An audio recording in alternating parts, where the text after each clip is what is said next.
বিসমিল্লাহির রহমানির রহিম 2020-21 শিক্ষাবর্ষে হাজারতজু ডিগ্রি কলেজে একাদশ শ্রেণীতে ভর্তিকৃত ছাত্রছাত্রীদেরকে জানাই আন্তরিক শুভেচ্ছা ও অভিনন্দন। আশা করি সবাই ভালো এবং সুস্থ আছো। আজকের ক্লাসে আমি তোমাদের সাথে আছি Mohammad Omar Faruk, lecturer, department of ICT. প্রথমে কিছু কথাবার্তা বলে নিই। প্রথম কথা হচ্ছে আইসিটি লেকচারগুলো, আমরা যে আইসিটি ক্লাসগুলো নিচ্ছি এগুলো সায়েন্স, আর্টস, কমার্স সবার জন্য প্রযোজ্য। একই সাথে HSC first year, HSC second year, HSC পরীক্ষার্থী, degree third year, honours second ইয়ারের স্টুডেন্টরা এই ক্লাসগুলো করতে পারবে। ক্লাসগুলো করলে অবশ্যই উপকৃত হবে। দ্বিতীয় কথা হচ্ছে ক্লাসগুলো অবশ্যই মনোযোগ সহকারে করবে। ক্লাসগুলো করার সময় টেনে টুনে দেখবে না, কোনো একটা অংশ স্কিপ করে দেখবে না। ক্লাসগুলো যদি টেনে টুনে দেখো, স্কিপ করে দেখো, তাহলে অনেক কিছুই বুঝতে পারবেন না এবং ক্লাসও ভালো লাগবে না। এরপরও হচ্ছে ক্লাসগুলো করার সময় অবশ্যই সামনে খাতা কলম রাখবে। বিশেষ করে আইসিটি বিষয়ের উপর একটি খাতা তৈরি করবে। এই খাতার প্রথম কিছু অংশ রাখবে প্রথম অধ্যায়ের জন্য, এরপরে কিছু অংশ রাখবে দ্বিতীয় অধ্যায়ের জন্য। আমরা এখন ফার্স্ট ইয়ারের জন্য প্রথম এবং দ্বিতীয় অধ্যায়ের উপর ক্লাস নিচ্ছি।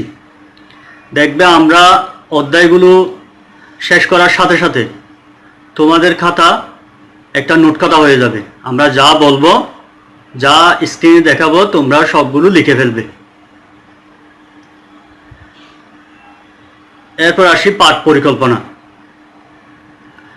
আমাদের আইসিটি বিভাগের বিভাগীয় প্রধান শ্রদ্ধেয় রতন কুমার শীল প্রথম ক্লাসেই পাঠ পরিকল্পনা বিষয়টি স্পষ্ট করেছেন।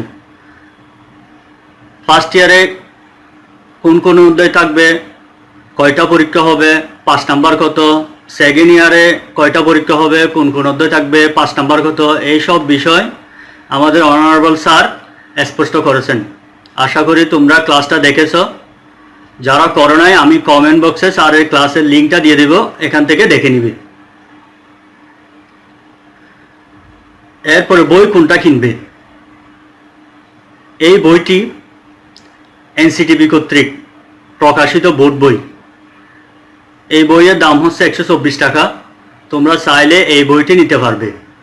এই বইয়ের বৈশিষ্ট্য হচ্ছে এখানে একটু সংক্ষিপ্ত আকারে লেখা হয়েছে এবং এক্সারসাইজ কোয়েশ্চন কম আছে। তো এই বইটার সহায়ক হিসাবে তোমরা এই বইটা নিতে পারবে। রিগাল পাবলিকেশনের এই বইটা নিতে পারো।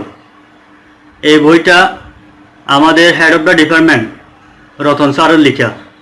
তোমরা এই বইটা নিতে পারো। অথবা যারা আরো একটু বেশি পড়তে চাও, আরো একটু বেশি ভালো করতে চাও, তারা এই বইটি নিতে পারবে। এটা হচ্ছে অক্ষরপত্র প্রকাশনীর। এখানে প্রত্যেকটা বিষয় অনেক ডিটেলস আকারে দেওয়া আছে।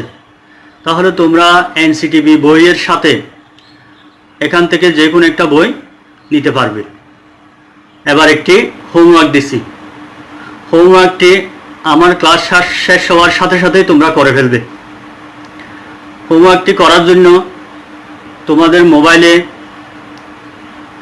ফেসবুক অ্যাপসে প্রেস করো, তাহলে ফেসবুক অ্যাপসটি ওপেন হবে। এখানে সার্চ বক্সে লিখো এইচটিডি কলেজ, লিখে সার্চে ক্লিক করো। দেখবে হাজারতজু ডিগ্রি কলেজ নামে একটা পেজ প্রথমেই দেখাচ্ছে।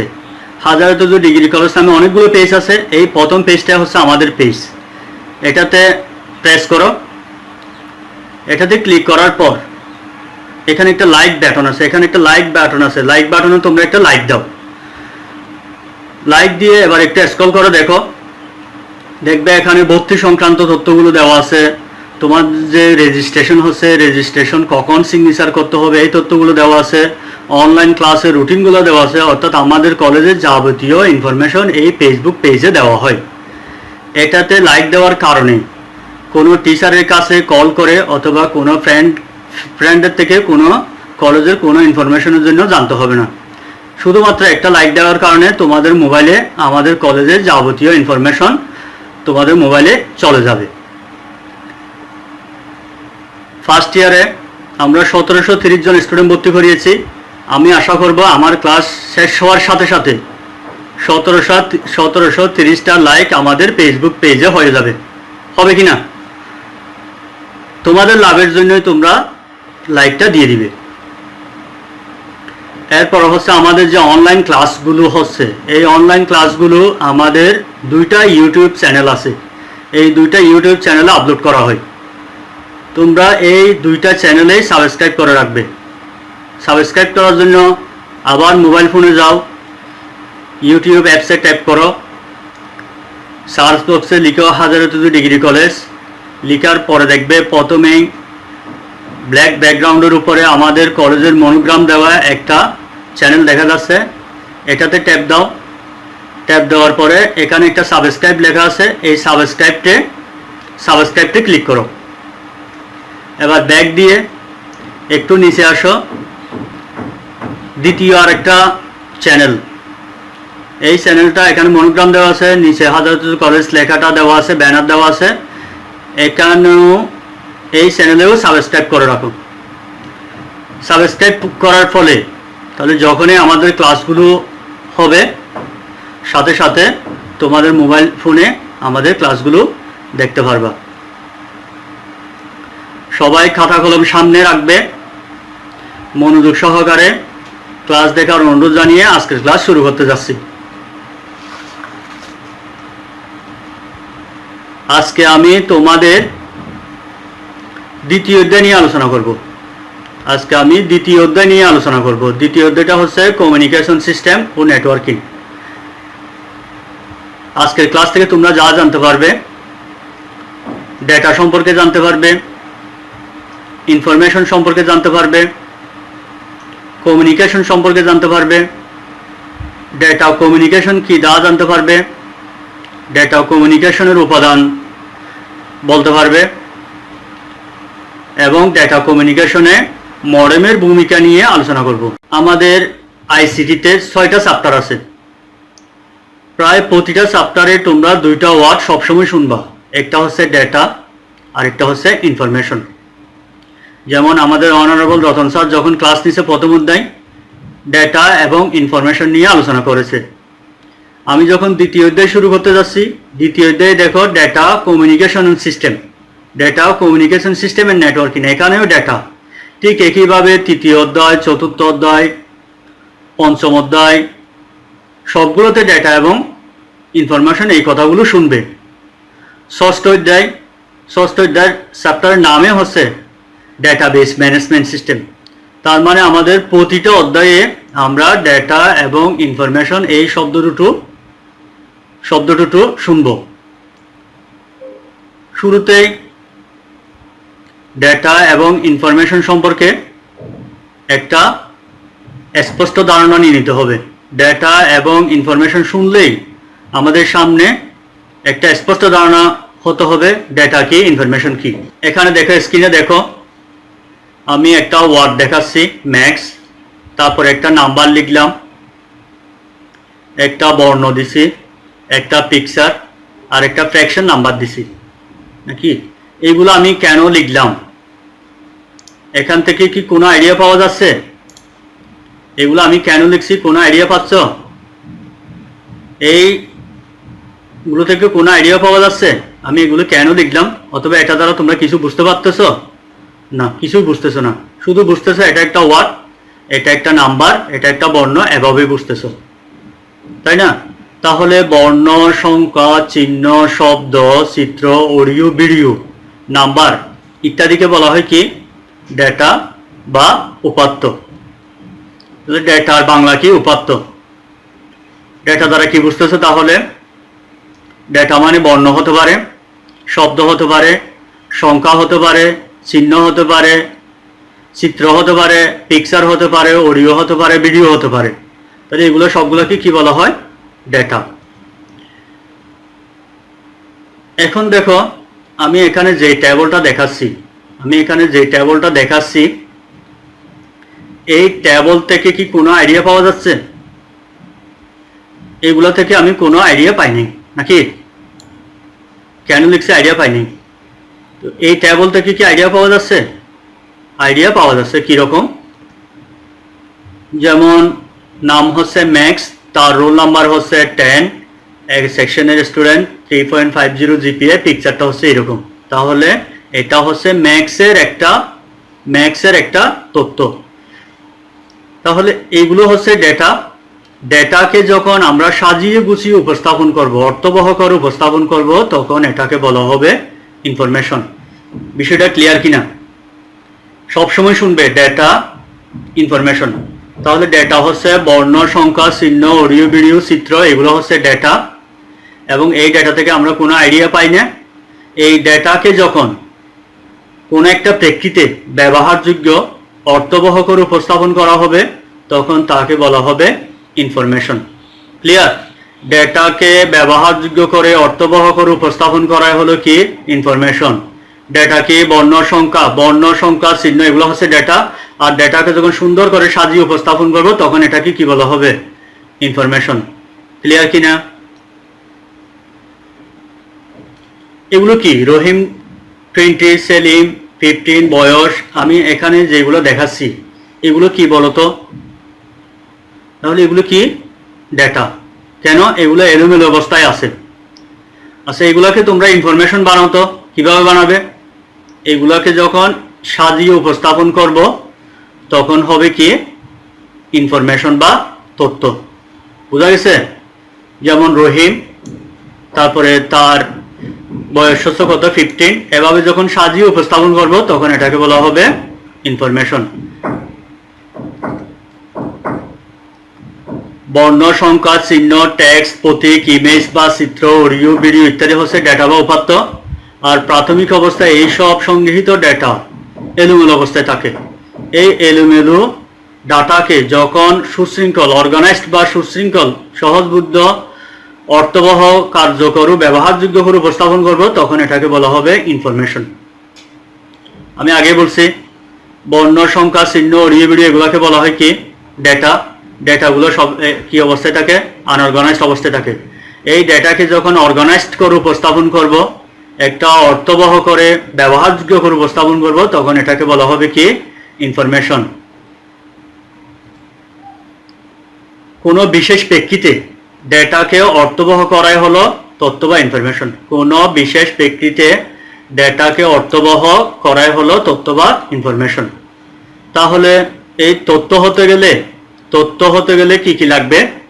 প্রথমে ডেটা লাগবে, উপাত্ত লাগবে। তারপর এটা একটা প্রেক্ষিত, কোথায় ব্যবহার করব, ব্যবহার করার পরে একটা কি হতে হবে? অর্থ হতে হবে। এই তিনটা জিনিস থাকলে তখন এটাকে আমরা কি বলতে পারবো? ইনফরমেশন বলতে পারবো। ক্লিয়ার কিনা? ডেটা প্লাস প্রেক্ষিত প্লাস অর্থ, তখন কি হবে? এটাকে তখন বলা হবে তথ্য। এবার তোমরা বলো। আমি এখানে একটা নাম্বার দেখাচ্ছি।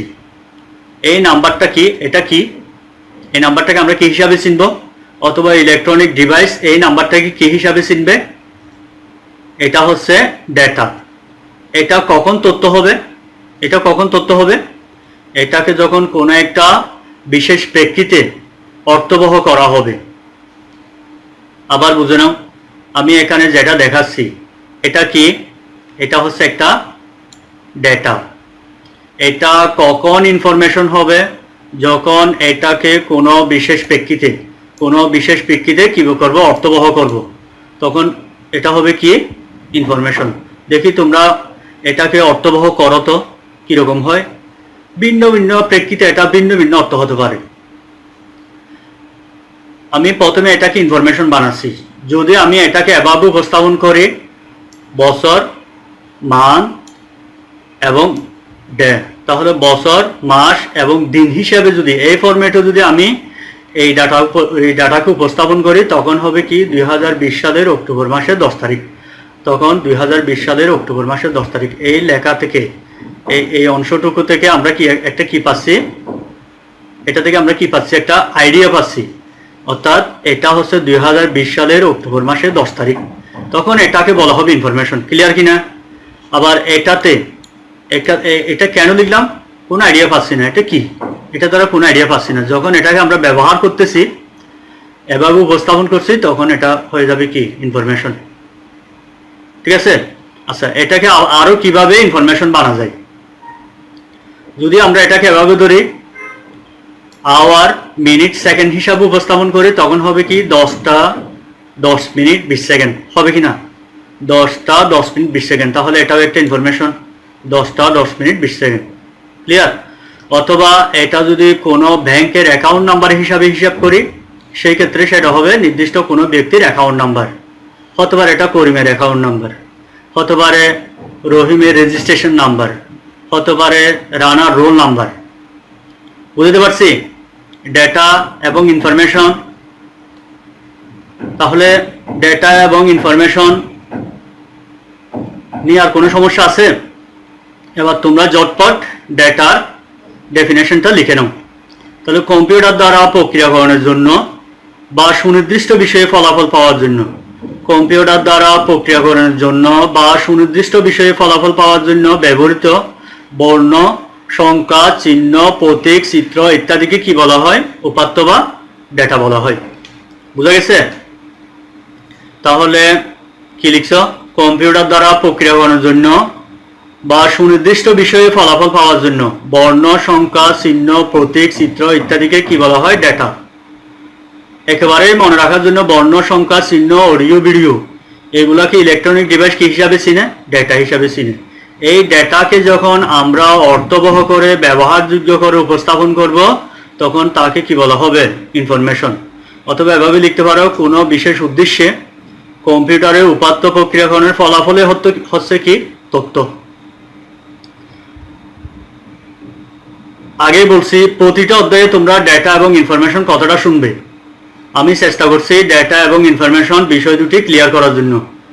বুঝতে পারছো? আমি আবার রিপিট করতেছি, বর্ণ, সংখ্যা, চিহ্ন, অডিও, ভিডিও এগুলাকে কি বলা হয়? ডেটা বলা হয়।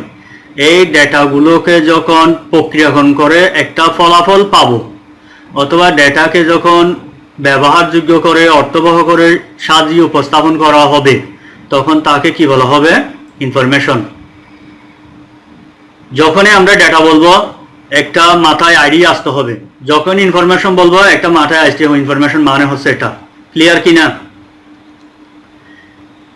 এবার আসো কমিউনিকেশন। তাহলে কমিউনিকেশন অর্থ কি? যোগাযোগ। কার সাথে কার যোগাযোগ? মানুষের সাথে মানুষের, নাকি যন্ত্রের সাথে যন্ত্রের? কমিউনিকেশন, কমিউনিকেশনের বাংলা হচ্ছে কি? যোগাযোগ। এখন কার সাথে কার যোগাযোগ? মানুষের সাথে মানুষের, নাকি যন্ত্রের সাথে যন্ত্রের? বলো তোমরা, কোনটা কমিউনিকেশন হবে? একজনের সাথে আরেকজনের পরস্পর তথ্য বিনিময়, বা এক স্থান থেকে অন্য স্থানে, বা এক যন্ত্র থেকে অন্য যন্ত্রে তথ্য বিনিময় হচ্ছে কি? কমিউনিকেশন। ঠিক আছে? তাহলে একজনের সাথে আরেকজনের, একজনের সাথে আরেকজনের, এক ব্যক্তির সাথে এক বা একাধিক ব্যক্তির মধ্যে তথ্য আদান প্রদান করাকে কি বলা হয়? এই যেমন এগুলো ব্যক্তি, এদের মধ্যে যদি তথ্য আদান প্রদান করি, এটাকে কি বলা হবে? কমিউনিকেশন। তাহলে একজনের সাথে আরেকজনের এক স্থান থেকে অন্য স্থানে, এক যন্ত্র থেকে অন্য যন্ত্রে তথ্য বিনিময় হচ্ছে কমিউনিকেশন। কমিউনিকেশন সকল ধরনের যোগাযোগকে নির্দেশ করে। তো যোগাযোগ হতে পারে ম্যানুয়াল হতে পারে, অথবা সিটি বা কোনো সংকেতের মাধ্যমে হতে পারে, কিংবা যান্ত্রিক বা স্বয়ংক্রিয় উপায়ে হতে পারে। তাহলে ডেফিনিশনটা কিভাবে লিখবে? দুই বা ততোধিক ব্যক্তি বা ডিভাইসের মধ্যে তথ্য আদান প্রদান করাকে কমিউনিকেশন বলে। দুই বা ততোধিক ব্যক্তি বা ডিভাইসের মধ্যে তথ্য আদান প্রদান করাকে কমিউনিকেশন বলে। তাহলে কমিউনিকেশনের সংজ্ঞা কিভাবে দিবে? দুই বা ততোধিক ব্যক্তি বা ডিভাইসের মধ্যে, দুই বা ততোধিক ব্যক্তি বা ডিভাইসের মধ্যে তথ্যের আদান প্রদান করাকে কি বলা হয়? কমিউনিকেশন। দুই বা ততোধিক ব্যক্তির মধ্যে তথ্যের আদান প্রদান করাকে বলা হয় কমিউনিকেশন। বর্তমানে কমিউনিকেশন দ্বারা কি বোঝায়? ইলেকট্রনিক তথ্য প্রেরণ, প্রক্রিয়াকরণ, গ্রহণকে বোঝায়। তাহলে বর্তমানে আমরা কমিউনিকেশন বলতে কি বুঝতেছি? ইলেকট্রনিক তথ্য প্রেরণ, প্রক্রিয়াকরণ এবং গ্রহণ বোঝায়। এবার আসি ডেটা কমিউনিকেশন। তাহলে কোনো ডেটাকে এক প্রান্ত থেকে অন্য প্রান্তে, কিংবা এক ডিভাইস থেকে অন্য ডিভাইসে, কিংবা এক কম্পিউটার থেকে অন্য কম্পিউটারে, অথবা একজনের ডাটা অন্য একজন বা সবার নিকট স্থানান্তরের প্রক্রিয়া হলো ডেটা কমিউনিকেশন। এর আগে আমি বলছি কি কমিউনিকেশন। কমিউনিকেশন কি বলছিলাম? দুই বা ততোধিক ব্যক্তির মধ্যে তথ্যের আদান প্রদান করাকে বলা হয় কি কমিউনিকেশন। ক্লিয়ার? এখন কোনো ডাটাকে এক প্রান্ত থেকে অন্য প্রান্ত, অথবা এক ডিভাইস থেকে অন্য ডিভাইসে, অথবা এক কম্পিউটার থেকে অন্য কম্পিউটারে ডেটার আদান প্রদান করাকে বলা হয় ডেটা কমিউনিকেশন। বুঝা গেছে? তাহলে এগুলো হচ্ছে ব্যক্তি, এগুলো হচ্ছে ব্যক্তি, আর এটা হচ্ছে একটা ডিভাইস। ধরে নিচ্ছে এটা একটা কম্পিউটার, এটা আরেকটা ডিভাইস, এটা একটা কম্পিউটার। এই দুটার মধ্যে যদি তথ্য আদান প্রদান করা হয় এটা কি, এটাকে বলা হবে কি কমিউনিকেশন। আর এই কম্পিউটার এবং এই কম্পিউটারে যদি তথ্যের আদান প্রদান করা হয় এটাকে কি বলা হবে? Data communication. বিষয়টা ক্লিয়ার কিনা? আমি আরেকটু স্পষ্ট করতেছি। ডেটা কমিউনিকেশন হতে হলে ডেটা কমিউনিকেশনের প্রথম শর্ত হচ্ছে এখানে কি ব্যবহার করতে হবে? কমিউনিকেশন ডিভাইস ব্যবহার হতে হবে। ডেটা কমিউনিকেশন হতে হলে অবশ্যই কমিউনিকেশন ডিভাইস ব্যবহার করতে হবে। তো কমিউনিকেশন ডিভাইস কি কি? যেমন মোবাইল ফোন আছে, টেলিফোন আছে, তারপরে কম্পিউটার আছে। অর্থাৎ ডেটা কমিউনিকেশন তখনই ঘটবে যখন কমিউনিকেশন বা যোগাযোগের জন্য ডেটা উৎপন্ন বা প্রসেস করে তা সুনির্দিষ্ট উপায়ে ট্রান্সমিট করতে হবে। আমি কমিউনিকেশন এবং ডেটা কমিউনিকেশন আলোচনা করলাম, এবার এদের মধ্যে একটু তুলনা করি। আচ্ছা, এখানে আমি একটা পিকচার দেখাচ্ছি। এখানে কি কোনো ডেটা প্রসেস হচ্ছে? যে কথা বলতেছে ঠিক একইভাবে সে একই কথা শুনতেছে। এখানে কি কোনো ডাটা প্রসেস হচ্ছে? না, এখানে কোনো ডাটা প্রসেস হচ্ছে না। তাহলে এটাকে কি বলবো? এবং দুইজন ব্যক্তির মধ্যে ডাটা আদান প্রদান হচ্ছে, এটা কি বলবো? কমিউনিকেশন। আবার এটা এইখানে এই কম্পিউটার থেকে এই কম্পিউটারে ডাটা প্রেরণ হচ্ছে, এখানে কি ডেটা প্রসেস হচ্ছে? অবশ্যই কম্পিউটার ডেটা প্রেরণ করার সময় প্রসেস করেই প্রেরণ করে, সেই জন্য এটাকে কি বলা হবে? Data communication. ক্লিয়ার কিনা? ব্যক্তি হলে কমিউনিকেশন, আর ডিভাইস হলে কম্পিউটার হলে সেটা কি হবে? Data communication. সুতরাং সব ডেটা কমিউনিকেশনই কি কমিউনিকেশন, সব ডেটা কমিউনিকেশনই কমিউনিকেশন। তাহলে এটা যে ডেটা কমিউনিকেশন, এটা যে ডেটা কমিউনিকেশন, এটাকেও আমরা আবার কি বলতে পারি? কমিউনিকেশন বলা যাবে। কিন্তু সব কমিউনিকেশনকে ডেটা কমিউনিকেশন বলা যাবে না। যেমন এটা কমিউনিকেশন, এটা কমিউনিকেশন, এটা শুধুমাত্র কমিউনিকেশন, এটাকে কি আমরা ডেটা কমিউনিকেশন বলতে পারবো? বলতে পারবো না।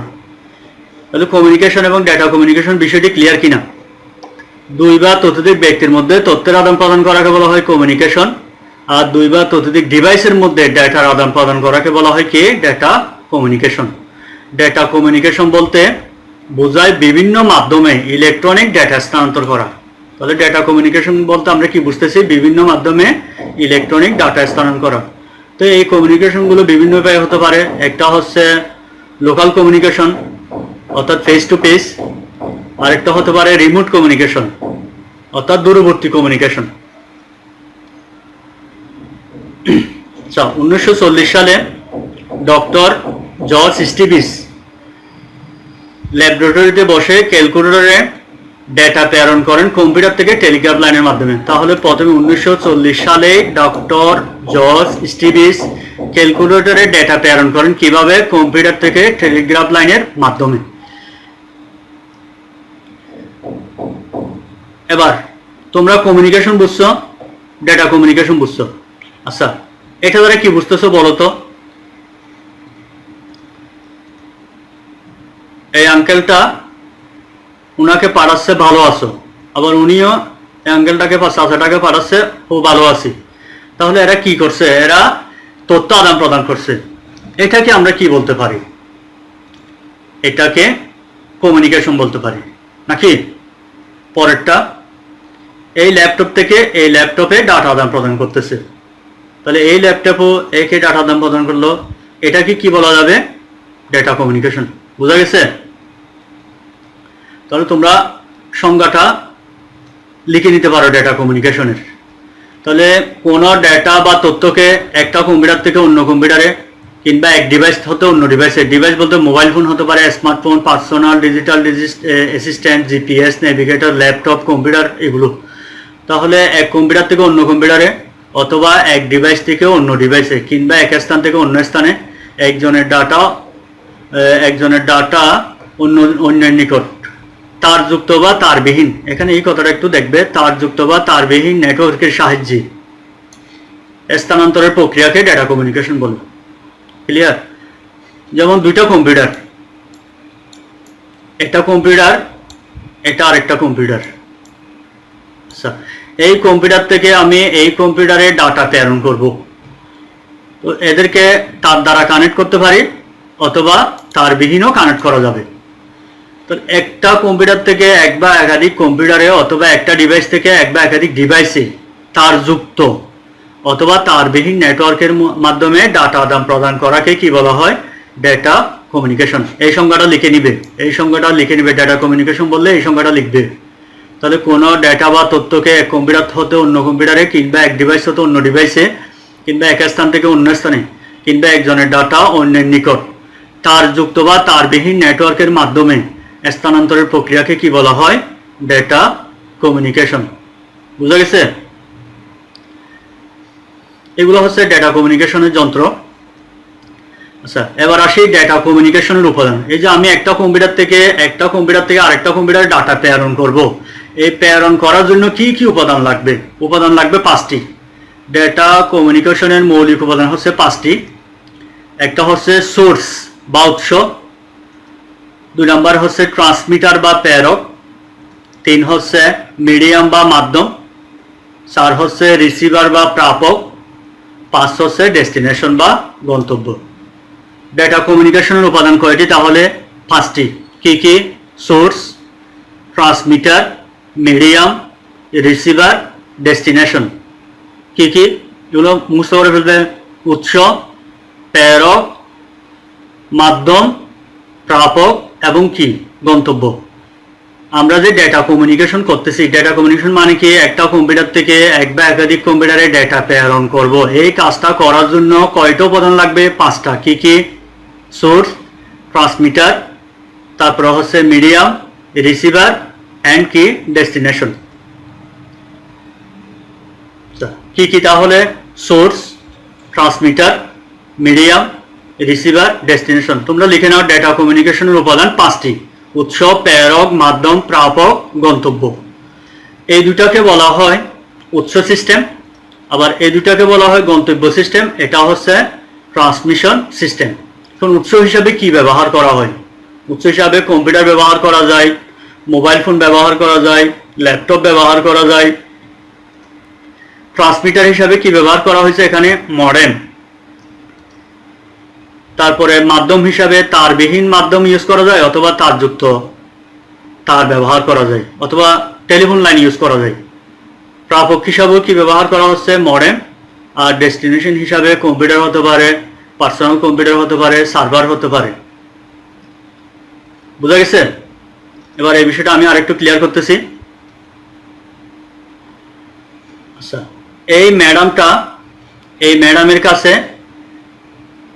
এই লিখাটা পাঠাবে, হাই তুমি কেমন আছো, এই লিখাটা পাঠাবে। একটু ভালো মতো শুনো, এখান থেকেই ডেটা কমিউনিকেশন ব্যবস্থাটা পরিষ্কার হয়ে যাবে। তাহলে এই লেখাটা এই ম্যাডামের কাছে প্রেরণ করবে। তো এই ম্যাডাম কি নিয়ে বসে আছে?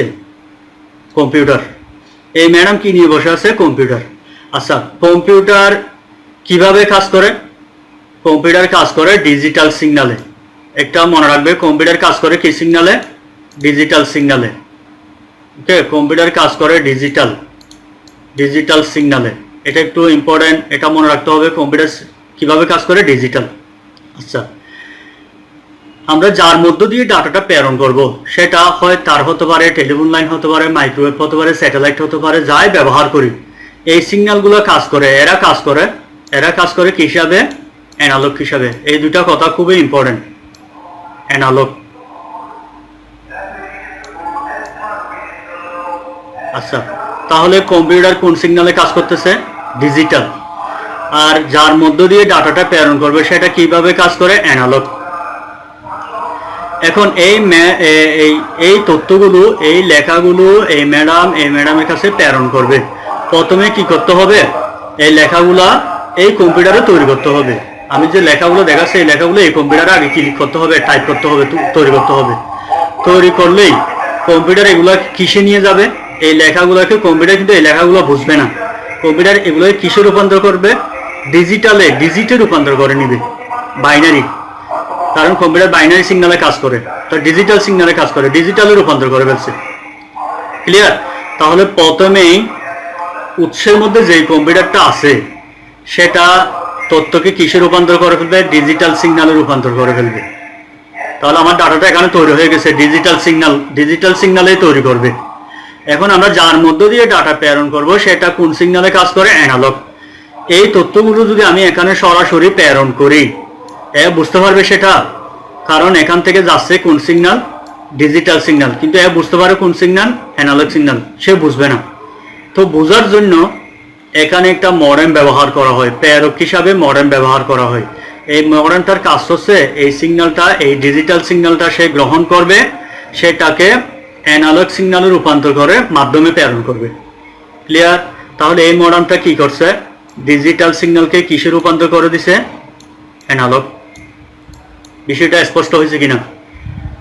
তাহলে সোর্স বলতে আমরা উৎস বলতে যেখান থেকে ডেটা তৈরি করা হবে সেটা বুঝতেছি। এই কম্পিউটার থেকে ডেটা তৈরি করা হবে, কম্পিউটারে ডেটা তৈরি করলে সেগুলো কোন সিগন্যালে রূপান্তর হয়ে যাবে, ডিজিটাল সিগন্যাল। আমরা যার মধ্য দিয়ে ডাটাটা প্রেরণ করব সে বুঝে অ্যানালগ সিগন্যাল। তাহলে এই ডিজিটাল সিগন্যালকে অ্যানালগ সিগন্যালে রূপান্তর করার জন্য এখানে কি ইউজ করছি, মডেম। এই মডেমের কাজ কি, ডিজিটাল সিগন্যাল গ্রহণ করবে, সেটাকে অ্যানালগ সিগন্যালে রূপান্তর করে কোথায় পাঠিয়ে দিবে, মাধ্যমে।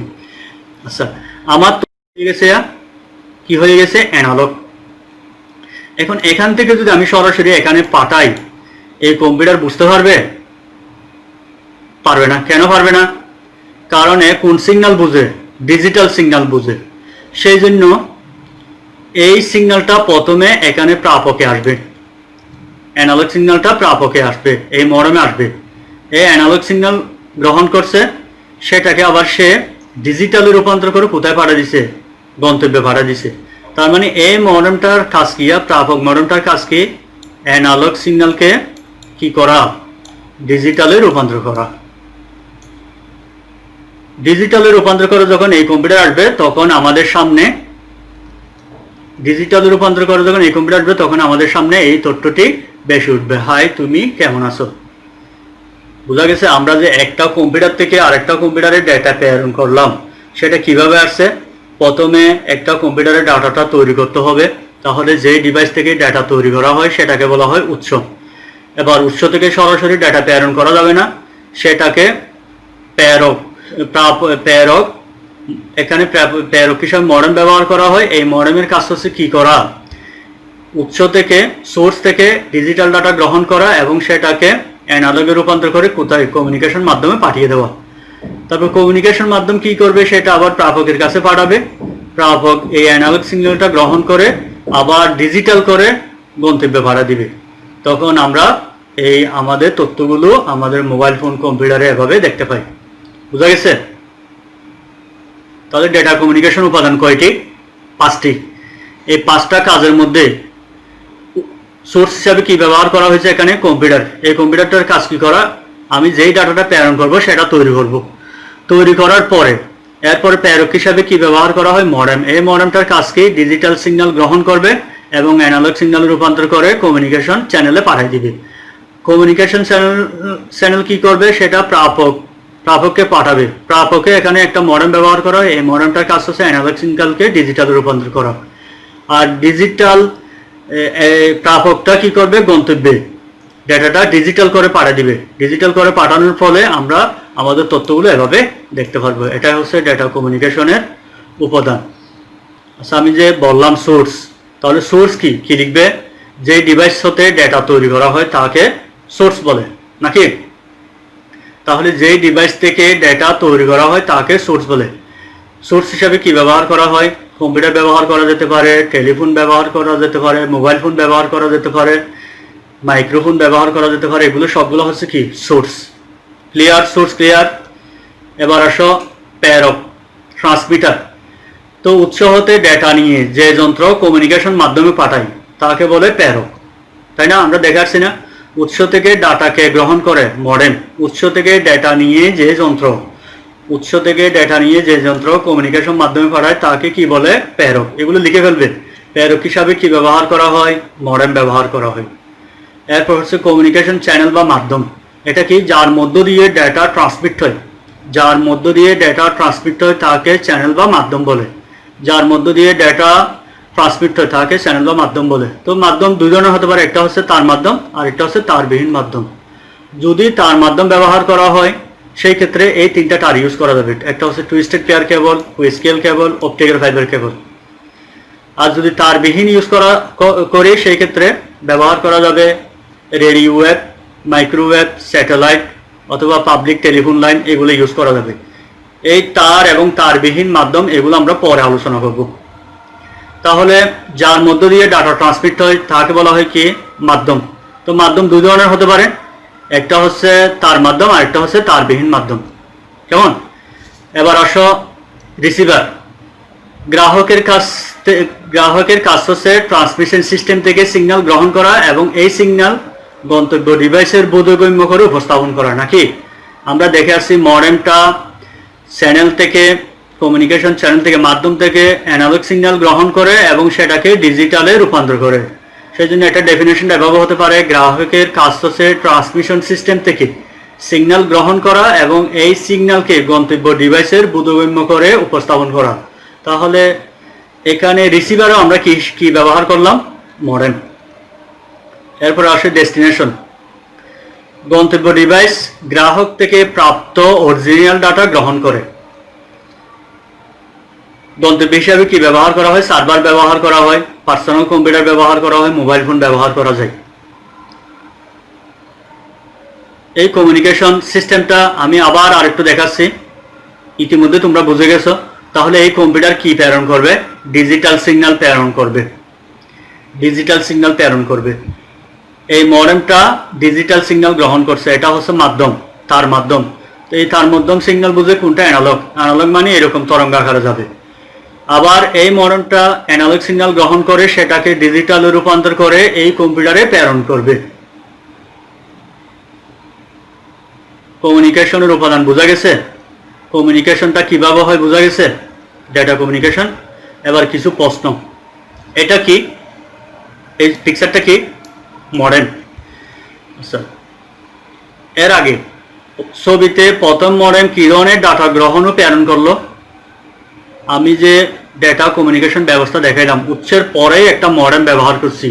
এই মডেমটা কি করছে মনে আছে? এই মডেমটা ডিজিটাল ডাটা গ্রহণ করছে কম্পিউটার থেকে নিচে এবং অ্যানালগ ডাটা কি করছে? প্রেরণ করছে, নাকি? দ্বিতীয় যে মডেমটা ব্যবহার করছি প্রাপক হিসাবে, সেটা কি করছিল? এটা হচ্ছে কমিউনিকেশন চ্যানেল থেকে অ্যানালগ ডাটা গ্রহণ করছে এবং ডিজিটাল ডাটা প্রেরণ করছে, গন্তব্যে ডিজিটালটা প্রেরণ করছে। স্যার, ডেটা কমিউনিকেশনে মডেমের ভূমিকা ইতিমধ্যে তোমরা জেনে গেছো। তাহলে আমরা দেখতেছি এখানে ডেটা কমিউনিকেশন দুইটা মডেম ব্যবহার করা হয়, একটা প্রেরক হিসাবে আর একটা প্রাপক হিসাবে। প্রেরক মডেমটার কাজ হচ্ছে ডিজিটাল সিগন্যালকে অ্যানালগ সিগন্যালে রূপান্তর করে দেওয়া, আর প্রাপক মডেমের কাজ হচ্ছে অ্যানালগ সিগন্যালকে ডিজিটালে রূপান্তর করে দেওয়া। তাহলে ডিজিটাল ডাটাকে অ্যানালগ ডাটায় পরিণত করাকে বলা হয় কি? ডিজিটাল ডেটাকে অ্যানালগ ডাটায় পরিবর্তন করাকে কি বলা হয়? মডুলেশন। কেমন? আবার আরেকটা কাজ কি করছে? অ্যানালগ ডাটাকে ডিজিটাল ডাটায় পরিণত করাকে কি বলা হয়? ডিমডুলেশন। এগুলো আমরা মডেম পরবর্তীতে আলোচনা করব। তাহলে মডেম দুই ধরনের কাজ করে, একটা হচ্ছে মডুলেশন করতে পারে আর একটা হচ্ছে ডিমডুলেশন করতে পারে। মডুলেশন কি? ডিজিটাল ডাটাকে অ্যানালগ ডাটায় রূপান্তর করে, আর ডিমডুলেশন হচ্ছে অ্যানালগ ডাটাকে ডিজিটাল ডাটায় রূপান্তর করে। আশা করি সবাই বুঝতে পারছো। আজকে আমি কি আলোচনা করলাম? ডেটা। বোঝা গেছে? বর্ণ, সংখ্যা, চিহ্ন এগুলাকে বলা হয় ডেটা, ইনফরমেশন। এই ডেটাকে যখন সুন্দরভাবে উপস্থাপন করবো, অর্থবোধক করে, তখন হয়ে যাবে কি? ইনফরমেশন। এরপরে বলছি কমিউনিকেশন। তাহলে দুই বা ততোধিক ব্যক্তির মধ্যে তথ্যের আদান প্রদান করা হচ্ছে কি? কমিউনিকেশন। ডেটা কমিউনিকেশন দুই বা ততোধিক ডিভাইসের মধ্যে তারযুক্ত বা তারবিহীন নেটওয়ার্কের মাধ্যমে ডেটা আদান প্রদান করা কি বলতেছি? Data communication.